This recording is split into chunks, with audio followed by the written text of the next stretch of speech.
Hello అండి. అందరికీ నమస్కారం. నేను మీ సరోజినినండి. ఇది నిన్న ద్వాదశి రోజున చేసుకున్న పూజ అండి. ఏకాదశి రోజున నేను చేసుకోలేకపోయాను. కొంచెం పనుండే బయటికెళ్ళాల్సి అందుకనే కొద్దిగా పూజ త్వరగా చేసుకొని వెళ్ళిపోయానండి బయటికి.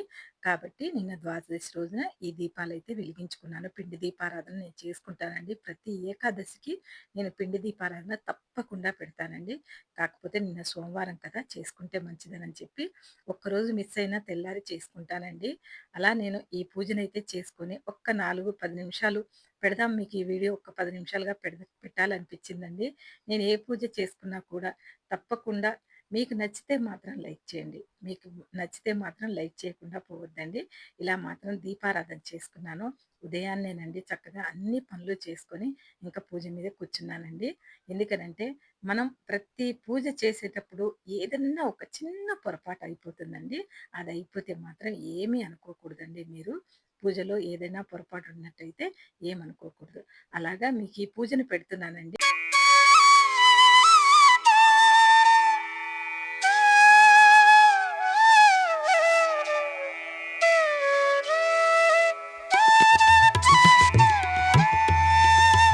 స్వామివారికి మల్లెలు దొరుకుతున్నాయండి. ఎందుకనంటే చక్కగా కుచ్చేసానండి. చాలా పూలు తెచ్చారండి మా వారు. మల్లెపూలైతే మాత్రం స్వామివారికి పెట్టాను.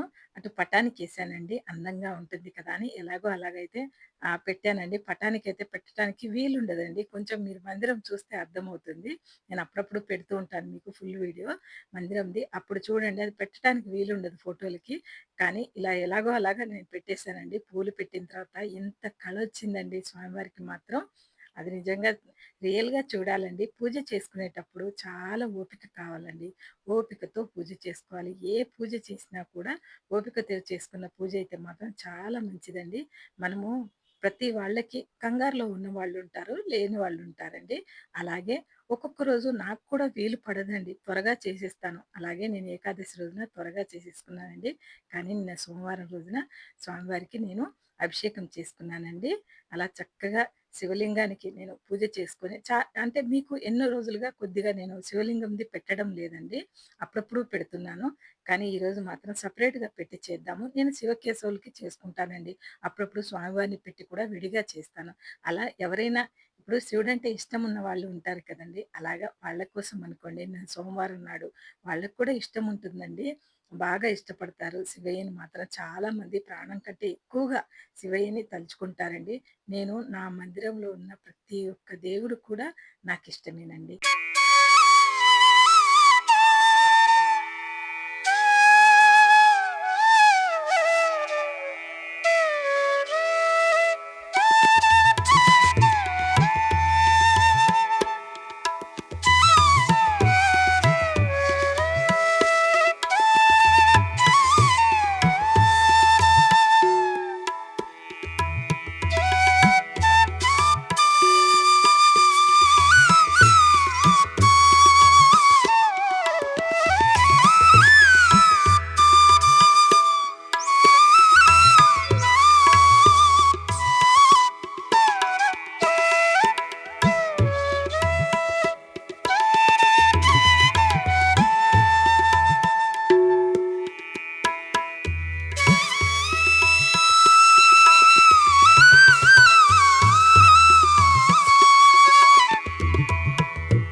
ఇలా ఇంట్లో ఉన్న వస్తువులతోటి నేను శివుడికి అభిషేకం చేసుకున్నా అండి. లాస్ట్‌లో విభూతితో చేసుకున్నానండి. పాలు, పెరుగు, పంచదార మాత్రమే అంటే ఒక్కొక్కప్పుడు కొన్ని నిండుకుంటాయండి ఇంట్లో పంచామృతాలు కొన్ని లేవండి. అందుకనే స్వామివారికి ఉన్నయైనా మనసుతో చేసుకుంటే చాలండి. శివయ్య మనల్ని అనుగ్రహిస్తాడండి. ఎక్కడున్నా కూడా మనం శివలింగానికి ప్రతిరోజు కూడా లింగం ఉన్నవాళ్ళు ప్రతిరోజు ఒక్క ఒక్క చెంబెడు గంగా జలాన్ని మాత్రం స్వామివారికి ఇవ్వండి. చాలా మంచిదండి. మనం శివ పూజ చేసుకునే వాళ్ళు ఎవరైనా కూడా చిన్న లింగం స్ఫటిక లింగం ఉంటుందండి ఇంట్లో. వాళ్ళైనా కూడా ఎందుకంటే చేయకపోతే ఏం కాదు అనేవాళ్ళు కొంతమంది అనుకుంటారండి. కొంతమంది మాత్రమే. కానీ శివలింగం ఇంట్లో ఉన్నవాళ్ళు తప్పకుండా కూడా అభిషేకం జరుగుతూనే ఉంటుందండి. అభిషేకం జరగకుండా ఉంటే ఇబ్బందవుతుందండి ఎవరికైనా. ముందే తీసుకురాకుండా ఉండాలండి. తీసుకొచ్చిన తర్వాత మన బాధ్యతేనండి. మనం చేయాల్సిందే. తప్పకుండా చేయాల్సిందే. ఏదైనా ఒకరోజంటే మనకు కూడా బాధున్నప్పుడు మనం చేయలేమండి. కానీ శివలింగం ఉన్నప్పుడు మాత్రం తప్పకుండా చేసుకుంటే చాలా మంచిదండి. శివాభిషేకానికి మించిన పూజ మరొకటి లేదండి. సోమవారం రోజున తప్పకుండా మీరు పంచామృతాలతో చేసుకోండి. ఎటువంటి బాధ ఉన్నా కూడా, ఏదున్నా కూడా స్వామివారికి చెప్పుకోండి. చాలా మంచిదండి. స్వామివారికి మాత్రం నేను వెంకటేశ్వర స్వామికి మాత్రం ముందే నేను అభిషేకం చేసుకొని, ముందు అలంకరించి పెట్టుకున్న తర్వాతే నేను తర్వాత శివలింగానికి చేసుకున్నా అండి. ఇది సెపరేట్‌గా చేశాను కాబట్టి, ఇలా కొద్దిగా నేను విభూది రాసుకుంటున్నానండి స్వామివారికి.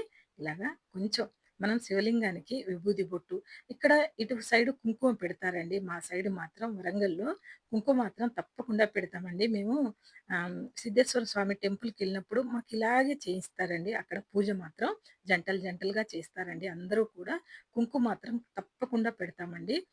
అందుకనే నేను కూడా పెడతానండి. శివలింగానికి మాత్రం గంధం పెట్టేసి, చక్కగా విభూది రాసి, గంధం పెట్టి, ఒక కుంకుమ బొట్టయితే నేను పెడతానండి. కొంతమంది పెట్టరంటండి. కుంకుమ బొట్టు శివలింగానికి పెట్టకూడదు అంటారండి. అదెందుకో నాకు కూడా తెలియదండి. అదంతా వివరంగా చెప్పలేను. కానీ నేను ఇక్కడ ఎలా చేస్తారో అనేది చూసే నేర్చుకున్నానండి. అంతే తప్పితే నాకేమీ తెలియదండి.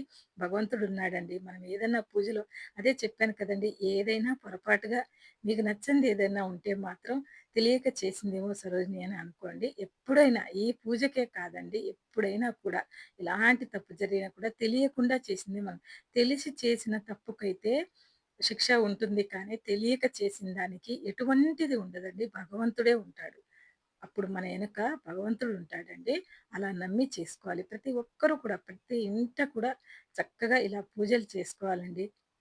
ప్రతి వాళ్ళు కూడా పొద్దున్నే లేచి చక్కగా పూజలైతే మాత్రం చేసుకుంటారండి. ప్రతి ఇంట కూడా చేసుకుంటారు. కానీ నేను మాత్రం స్పెషల్ డే అలాగా ఈ రోజైతే ఇంక నాకు పువ్వులు ఎక్కువగా దొరకలేదండి.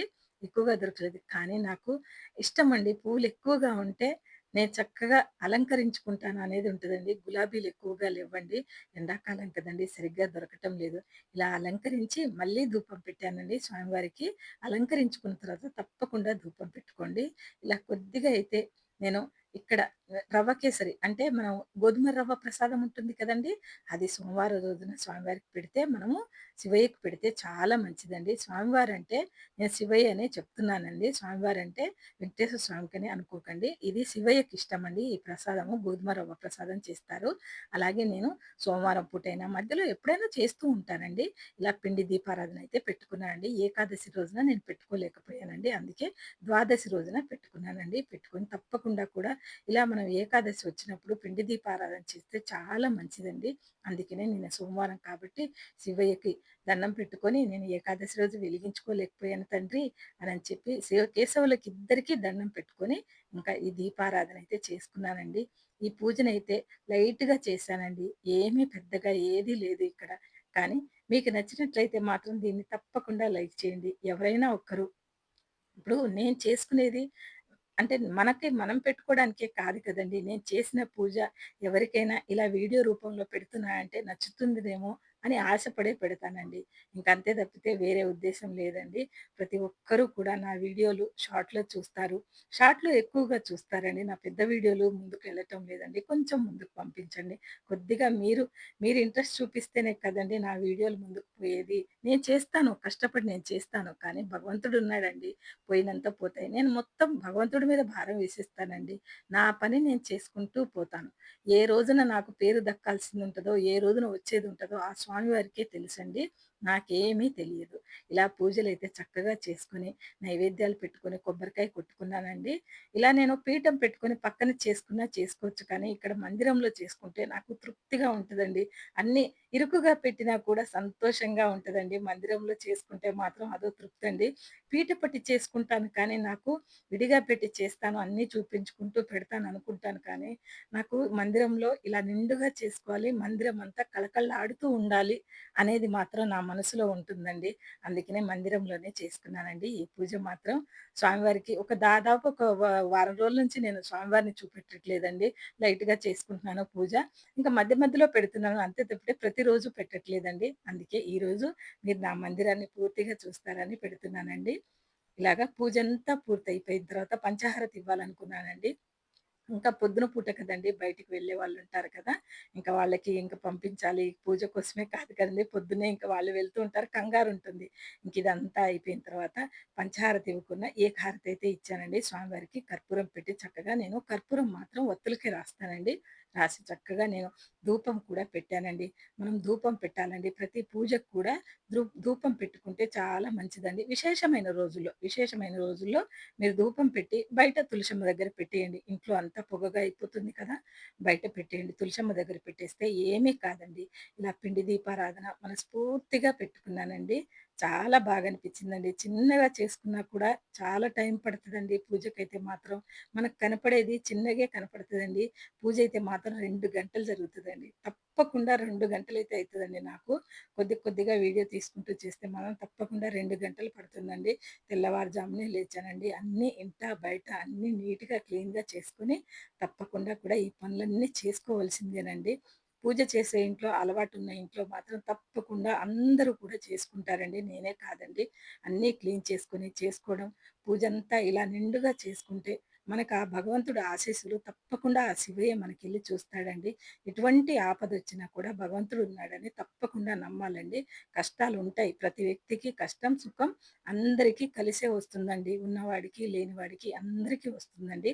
అలాగే నాకు కూడా వస్తుంది. కానీ నేను ధైర్యంగా నిలబడతాను. భగవంతుడిని నమ్మి నేను ధైర్యంగా నిలబడతానండి. ఎటువంటిదైనా కూడా ఆ భగవంతుడు చూసుకుంటాడనే నమ్మకం ఉండాలండి. మనం నమ్మకం ఉంటేనే నమ్మగలం స్వామివారిని.